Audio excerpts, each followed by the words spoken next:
muteye birakomeye kandi biteye ubwoba abantu b'Imana ndabona barangaye bimeze nka bya bihe byo mu gihe cya Nowa nubwo bikomeye cyane ariko dufite umurengezi dufite ibihamya ko azaturengera yatanze amazi mu butayu turanywa mu bihe nk'ibya Nowa yaduhishe mu nkuge inkike z'i Yeriko yaravuze zirahinduka umwami Yesu yatubereye intsinzi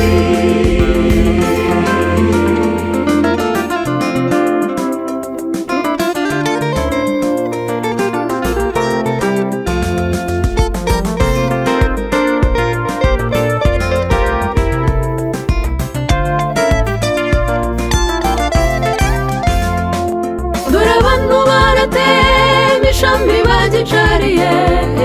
barakora virusi n'indwara za kirimbuzi barakora ibyaha by'urukozasoni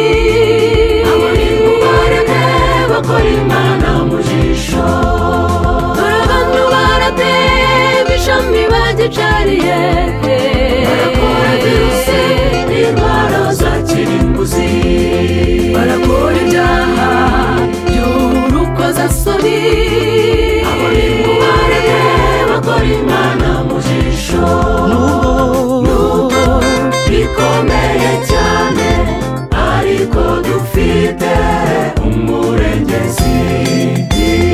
dufite ibihamya ko azaturengera yatanze amazi mu butayu turanywa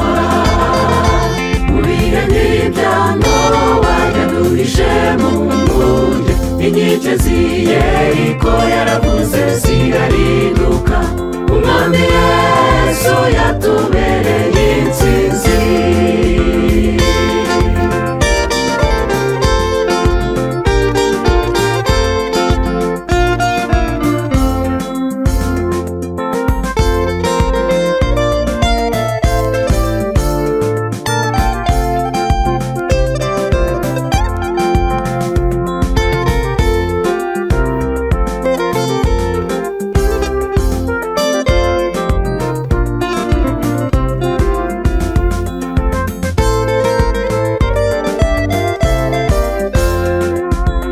ujya wibuka ko Imana izavuga ibimubona nabyo bigashonga nk'ishashi abana b'Imana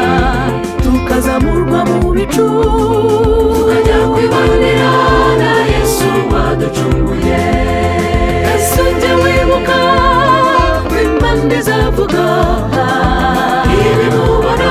nabyo bigashonga nk'ishashi abana b'Imana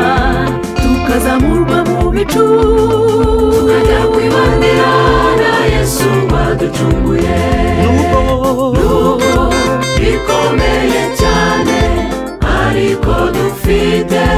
umurengezi dufite ibihamya ko azaturengera yatanze amazi mu butayu turanywa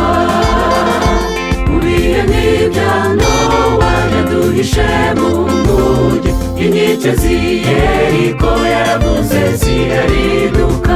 umwami Yesu yatubereye intsinzi nubwo bikomeye cyane ariko dufite umurengezi dufite ibihamya ko azaturengera yatanze amazi mu butayu turanywa